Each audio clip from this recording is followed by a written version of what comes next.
Whew. All right, you guys. Today has been a day. Today has been a blessed day. Today has been a helpful day. But I still have to get this video out. So let's get right into it. So, 4 demons that I have came into encounter with since God has moved me to Dallas. Number 1 is going to be fornication and adultery demon. So, one day when I'm at the airport, I'm sitting in one of the airport seats charging my phone, and this man approaches me asking if I was single.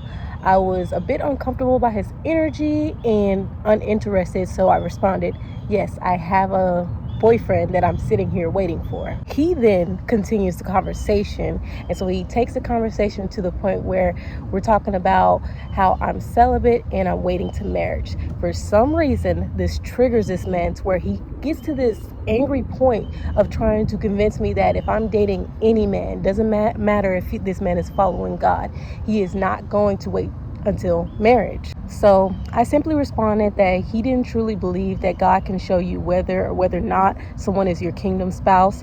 And I also said that he didn't truly believe that people can actually be saved and there is true kingdom marriages of love that exist in this world. He denied it, saying that he does believe, but the way that he was coming at me, you could clearly see that he didn't. So then he moved the conversation to his divorce, and so he starts talking about his divorce to convince me that good marriages don't work. But in the midst of that, he kept confessing that he was a womanizer and a cheater, and you could tell how angry he was that his wife divorced him, even though he was a womanizer and cheater. And then he expected me to support his divorce and support him within the divorce because his wife was white. So the conversation ended because I started to pull back because he started getting really aggressive, attempting to get me to agree that I was going to date multiple men because the man that I was dating was more than likely or was definitely cheating on me because I was waiting to marriage. So I needed to date multiple men and use my looks while I still had them. Because he kept saying this too, that the only reason that man was really dating me was for my looks. If you do a simple prayer asking God to show you if someone is your spouse or not, God will show you, God will tell you, and God will show you through people's actions, and he will also split you up from that person. I'm actually going to be making a video here pretty soon, dropping a video about that, how God told me that somebody was not my spouse. Also, if you're out here for materialistic things, for money, for a place to live, anything like that, if you're out here fornicating or if you're out here cheating on your spouse, that's going to cause strongholds and it's going to invite demons into your life that you're going to have to deal with. God does not want us just touched on anybody or allowing anybody to just touch on us because we do not know what demons these people are dealing with. Number 2, the demon of confusion. In the midst of the time that I was out here trying to drawing people for money rather than waiting on God, there was a day that I was at the park working on a drawing, trying to get some clientele. And I just so happened to look to the side to find an attractive man sitting there staring at me. Now, all the tables were facing one way. And he was sitting at one of those tables and he had his chair turned to the side to where he was sitting facing me, and he was like sitting there carelessly staring at me. So since he was sitting there staring at me, I call him over and ask him if he wants to be one of my clients, if I can draw him for $20. So he responds he doesn't like people keeping track of him in a very paranoid way. Then he goes and he's like, are you recording me? Do you have a YouTube channel? So I respond, I'm like, no, I'm not recording you, but I do have a YouTube channel, but I don't really post my art on my YouTube channel. It's more like godly content. He was like, okay. So we agreed that he wasn't going to be one of my clients. And I'm like, all right, cool. Go ahead and go about your business. So he's about to walk away. And when he's about to walk away, he stops and he turns back around. He's like, can I ask you a question? And I'm like, sure. And he was like, do you think the world is going to get better? I say no because it's predicted in the Bible that the world will not get better.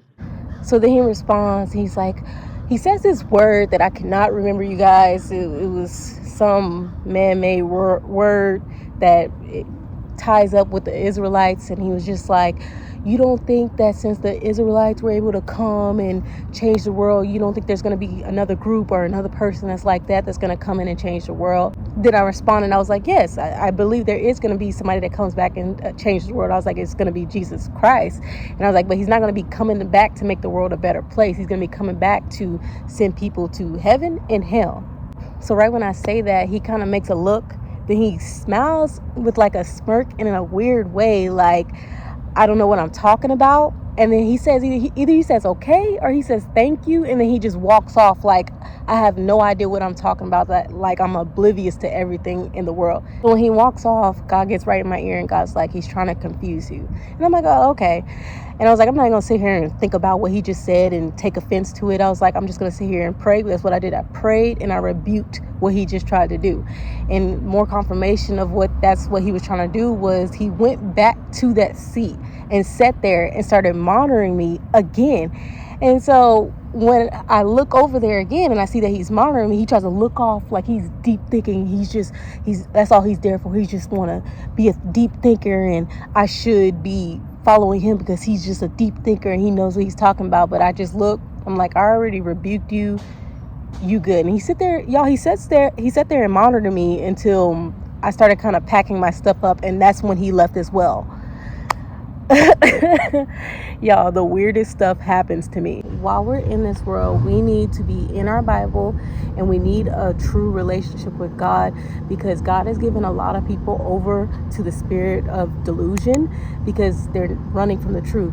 And God is not the author of confusion. That is the devil. If something is confusing, that is not of God, period. Also, so we're going to come into encounters with these type of people that are given over to the spirit of delusion. So when you drop that truth and you receive resistance, just take it as you drop your seed, because your words are powerful and they are going to make an impact on that person, and keep it pushing. Number 3, the demon of laziness and being a victim. So when I met this lady, she talked a really good game about how God was working on her current situation while she's living in the shelter. But I go based off of actions and how people take the truth and discernment that God gives me. So when she brought up watching Pastor Michael Todd and TD Jakes, I quickly responded, I don't really believe in them. I don't believe they're of God, and I don't believe that they're true pastors. And she gave me a lot of resistance when I responded with that. And she also was like, yeah, that could be true, but there is some people that can really still just receive help from them, which is not true, you guys. You are either of God or you are of the devil. Those pastors are not of God, so they can't help you learn about truly being of God and truly walking the narrow path of God. One day we were talking and the topic of faith came up, and I was like, yeah, I'm having true faith. I'm having faith God is working on my current situation, but I'm also trying to do work of God while I have faith. And so she interrupted me and she was like, I have a problem with that word, that word work. And she was like, let me tell you why. So she goes into this whole spiel about how she believes more in just having faith, and how you should just sit there and have faith and you don't have to do anything and God is going to bless your situation. And I'm just sitting there reflecting. I'm like, well, the Bible does. And so when she finally lets me talk, because she goes into a whole spill, when she finally lets me talk again, I'm like, yeah, that's true, but faith without works is dead. And so she goes and she responds and she's like, yeah, I get that, but she was like, a lot of these jobs have corruption in them and you can't really work of God. And I was like, that is true as well. And I was like, there's also the ability for you to work for yourself for God. And I was like, that's what I'm working towards. That's what I'm trying to do for him. And she just seemed really irritated by me saying that. Her last straw was really the topic of health. When health came up, she always would complain about her health. There was always something going on, something wrong with her health. And so when I brought up healthy alternatives or things that you could be doing, like drinking water, going for walks and things like that to help yourself, she just got really irritated and acted like she didn't want to hear that. And she responded saying, yeah, but a lot of those people, those healthy people like personal trainers and stuff, they can do the most a lot of times and be too aggressive. So the conversation kind of ended there. I thought we were still cool, but I then started to notice that she was trying to avoid me after that. And I noticed that she also got really, really sick. So I received confirmation when she tried to come around me again.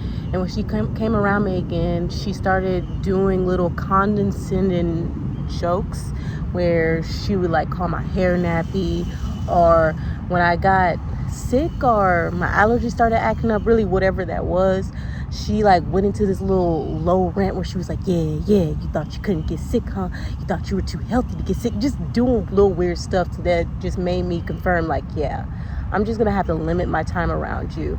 You guys, at that shelter, there is so many people with the victim mentality. So many people that just would rather be lazy and use the government for the rest of their life, or even deal with all types of crazy rules and regulations just so they can live off of the government and not take care of themselves.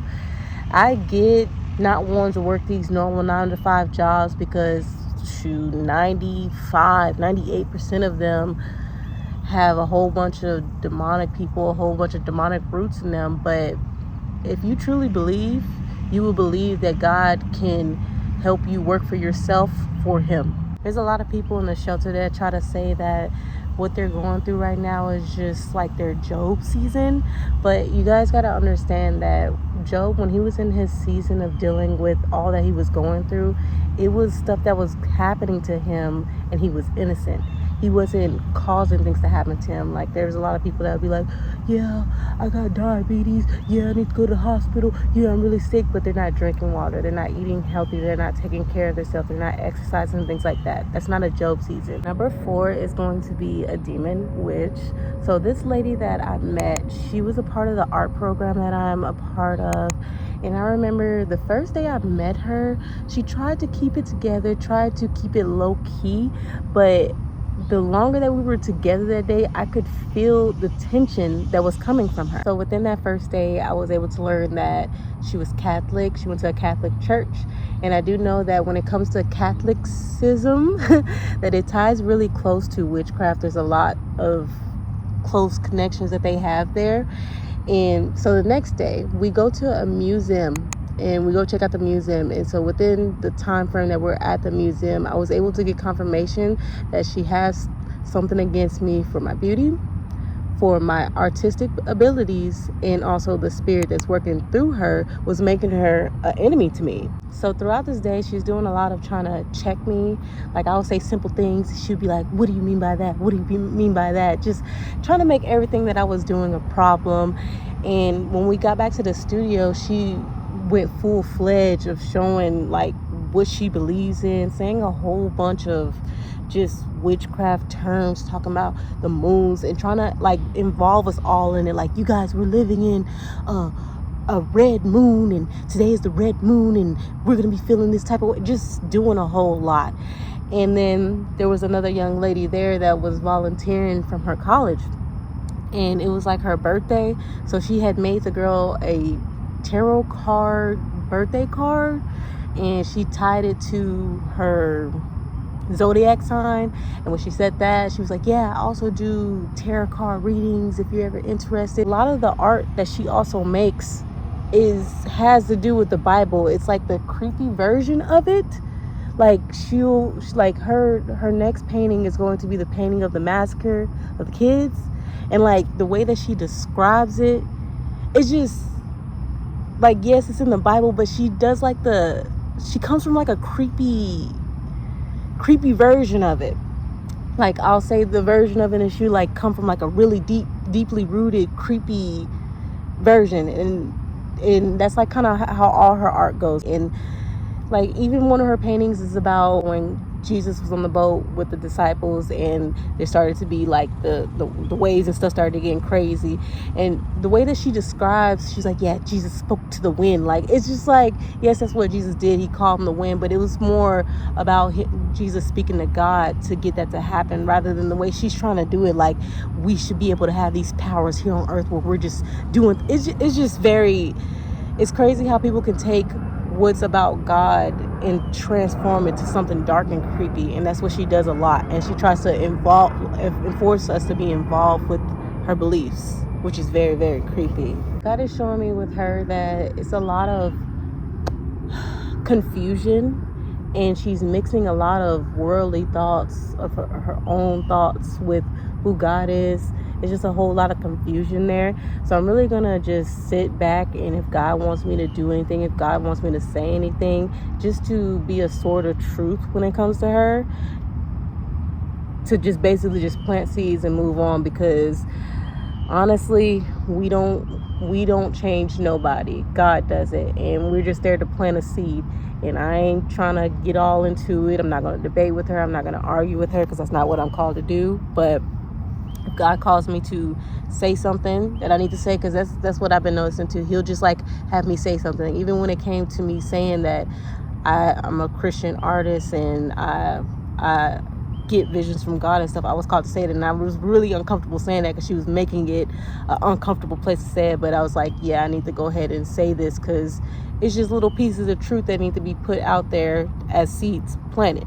Yes, the title is scary. Yes, these are people that I've came into encounter with.